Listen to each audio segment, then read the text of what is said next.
বিনা হিসাবে জান্নাতে যাওয়ার কোনো আমল আছে কিনা?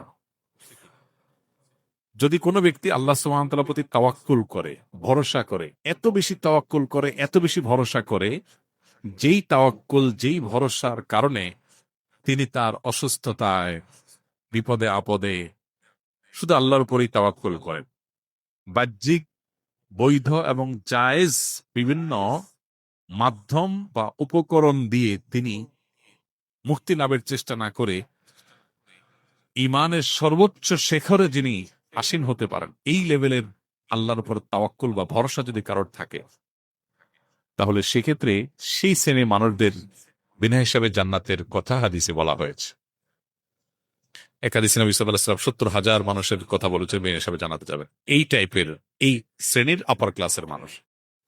এর বাইরে আল্লাহ সুবহানাহু ওয়া তাআলা বিনিময় যে দিবেন ইমানদার হিসেবে আমাদেরকে, আমাদের কাজের বিনিময়, আমলের বিনিময়, একটা আমল আছে, এটার বিনিময় আল্লাহ তাআলা হিসেব ছাড়া দিবেন, বিনা হিসাবে দিবেন, ব্লাঙ্ক চেকের মতো।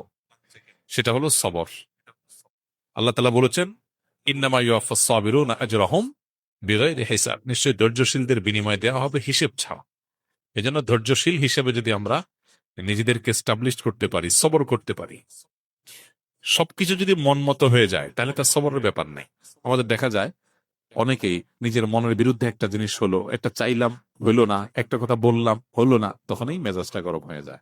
এটাই হলো সবরের সময়, টাইম, যে আমার মন মতো হয় নাই, আমার চাওয়া মতো হয় নাই, আমার খুশি মতো হয় নাই। এটাই হলো সবরের টাইম। ইটস টাইম ফর সবর। অতএব এই টাইমে কি করতে হবে? ধৈর্যের চেষ্টা করতে হবে।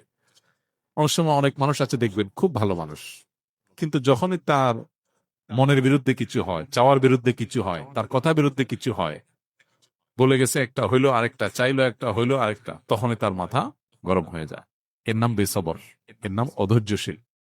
তো যে ব্যক্তি নিজেকে নিয়ন্ত্রণ করতে পারে কঠিন সময়, মেজাজটা আগুন হওয়ার মতো ব্যাপার, হট হওয়ার মতো ব্যাপার, হ্যাঁ, মাথা রক্ত ওঠার মতো ব্যাপার, কিন্তু ঠান্ডা মাথায় সে সামাল দেয়, নিয়ন্ত্রণ হারা হয় না, এরকম সবর করতে পারলে, এমনকি কেউ পাপের কাজ করতে পারে কিন্তু করে না, এই যে সবর করলো, ভালো কাজ করতে কষ্ট হয় তারপরও সে করলো, এই যে সবর করলো। তিন প্রকার সবর: ভালো কাজ করতে গিয়ে সবর, মন্দ কাজ ছাড়তে গিয়ে সবর। ছাড়াটা কঠিন কাজ না, সবর করতে হয়। সবাই চায়, সবাই করে, কিন্তু একজন করে না, সে সবর করে। আর বিপদে, মনের বিরুদ্ধে কিছু হলে, কষ্টে সবর। এই সবরগুলো যারা করে, আল্লাহ তাআলা তাদের যে বিনিময়টা দিবেন কিয়ামতের ময়দানে, এটা হিসেব টিসাব করে দিবেন না, বিনা হিসাবে দিবেন।